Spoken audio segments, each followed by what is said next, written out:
Une dizaine d'experts de la sécurité alimentaire de la FAO réfléchissent pour une prise en compte efficace de la nutrition dans les systèmes alimentaires des États africains. Objectif pour ces participants, éliminer la faim, la sécurité alimentaire et la malnutrition à travers des projets bien évalués. Le gouvernement a fait des efforts énormes, il faut le dire, parce qu'en 2006, on était à près de 34%, on est passé à 29%, à 21%.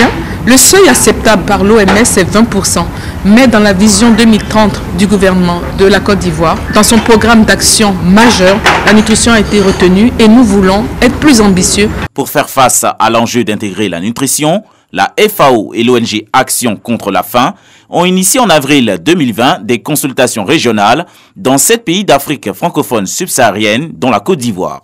Elles ont été organisées dans 4 secteurs agricoles, la production végétale, l'élevage, la foresterie et la pêche. Il y a beaucoup de choses à faire, je pense, autour des systèmes agricoles, essayer de promouvoir une agriculture peut-être plus diversifiée, moins basée sur la rente, mais plus diversifiée, qui permet d'avoir des revenus tout au long de l'année, et puis aussi de nourrir sa famille, ses enfants avec des aliments qui sont plus diversifiés. Il y a un défi énorme au niveau de la nutrition. C'est un volet où les chiffres actuellement sont alarmants. Il n'y a pas eu beaucoup de progrès, en particulier en Afrique subsaharienne, sur les aspects nutritionnels. C'est un scénario qui est assez catastrophique pour le moment. Et ce que l'on voudrait faire, c'est essayer de voir comment on peut intégrer nutrition dans les systèmes de production actuels. Comment est-ce que l'on peut intégrer les aspects nutritionnels, que ce soit dans les cantines scolaires jusqu'au niveau du changement des habitudes alimentaires. Sur les 257 millions de personnes qui souffrent de la faim en Afrique, 237 millions vivent en Afrique subsaharienne et 20 millions en Afrique du Nord, selon la FAO. Vulcanisateur bien connu sur cette gare routière du Grand Laou, Kaboré est tout aussi un activiste sur les réseaux sociaux suivi dans le département. Tout de suite avec toutes les informations vraies qu'il donne, surtout parce que c'est ça le plus important. Si l'homme veut l'information, mais quand tu reçois ce qui est vrai, ça te permet chaque fois d'aller vers cette personne-là pour avoir l'information que tu veux. Du marteau au clavier de son portable, il fait le trajet en un clin d'œil et parfois sans transition. À un moment donné, on a remarqué que les médias ne s'intéressaient pas, mais n'étaient pas trop actifs à Grand Laou ici pour faire sortir certaines réalités de la ville. Donc j'ai comme ça créé ce qu'on appelle Grand Laou 24. C'est une page qui fait la promotion de la ville de Grand Laou. Comment tu trouves le temps de faire les deux à la fois? Oui, ben pour une passion, je pense que entre ce que je suis en train de faire et puis un tweet, je pense que ça prend pas du temps. Tout de suite, je peux lancer un tweet et puis je continue de travailler.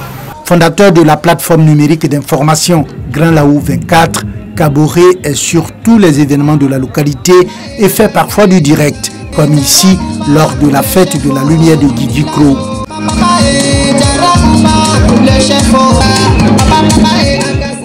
Son activisme sur les réseaux sociaux et la qualité des informations qu'il diffuse lui ont ouvert les portes de la radio des Grands Ponts avec laquelle il collabore.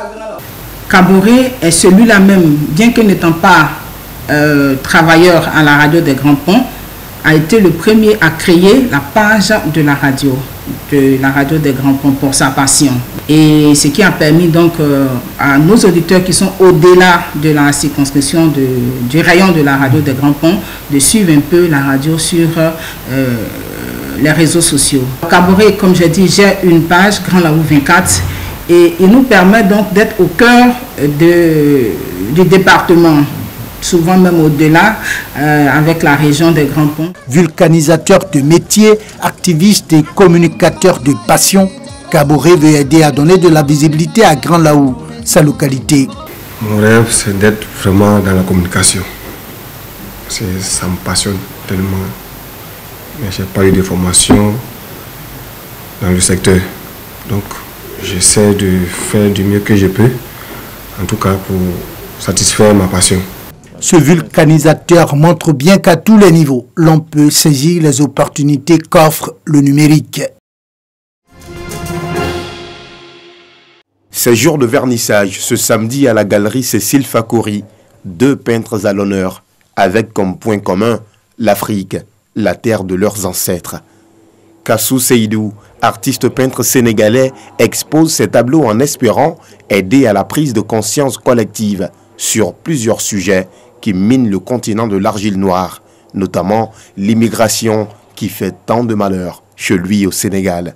Je voulais faire voir mes constats que j'ai par rapport à actuellement ce qui se passe principalement au Sénégal sur les côtes où les gens prennent maintenant actuellement à cause les pirogues pour regagner l'Espagne. Comme la jungle, la mer est devenue presque un cimetière. Ils prennent les pirogues et vont braver la mer pour aller en Espagne. La plupart du temps, ils n'arrivent pas à destination, ils meurent en mer. Un tour dans la deuxième salle d'exposition de la galerie. Le jeune Guadeloupéen El Hadj Lensi Deloumo nous offre un véritable spectacle pour les yeux. Le thème de son exposition, un est multiple.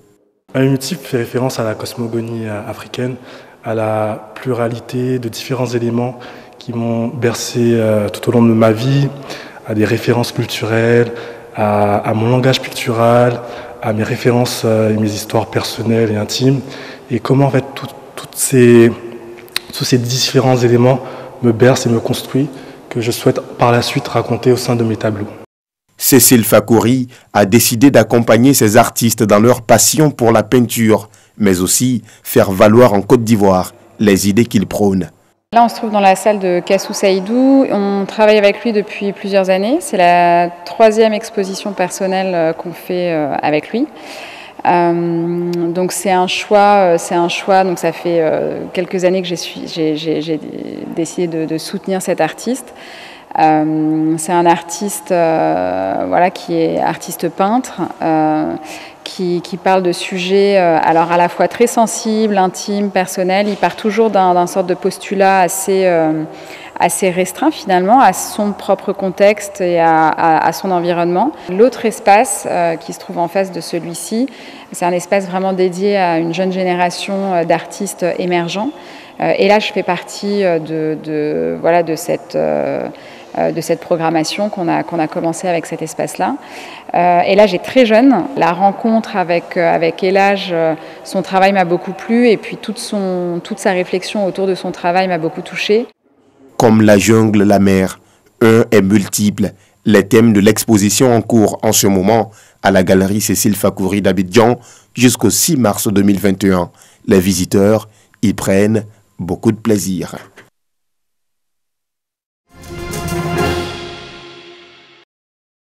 Quelques semaines avant son départ de la Maison-Blanche, Donald Trump a réussi à normaliser les relations diplomatiques entre le Maroc et Israël. Ce, en échange de reconnaître la souveraineté du Maroc sur le Sahara occidental. Une décision attendue par le royaume chérifien depuis des décennies. Les relations diplomatiques entre le Maroc et Israël, scellées désormais, sont qualifiées d'avancées historiques selon Trump. Le ministre marocain des Affaires étrangères a salué cette décision.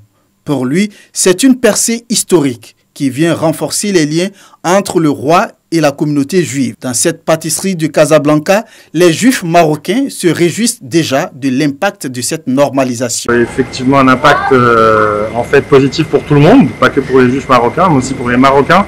Je connais personnellement des dizaines et des dizaines de Marocains musulmans qui rêvent d'aller en Israël, mais par complication, ils n'y vont pas, mais ils adoraient visiter, etc.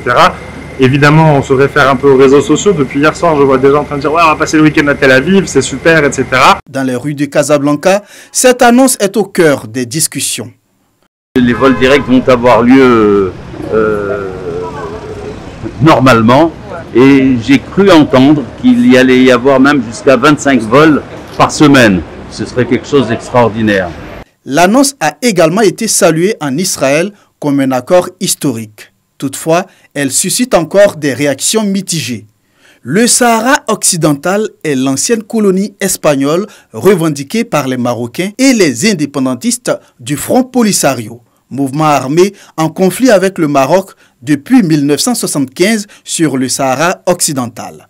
Ce mouvement condamne avec la dernière énergie la position américaine qu'il considère en violation flagrante de la charte de l'ONU et de la légalité internationale.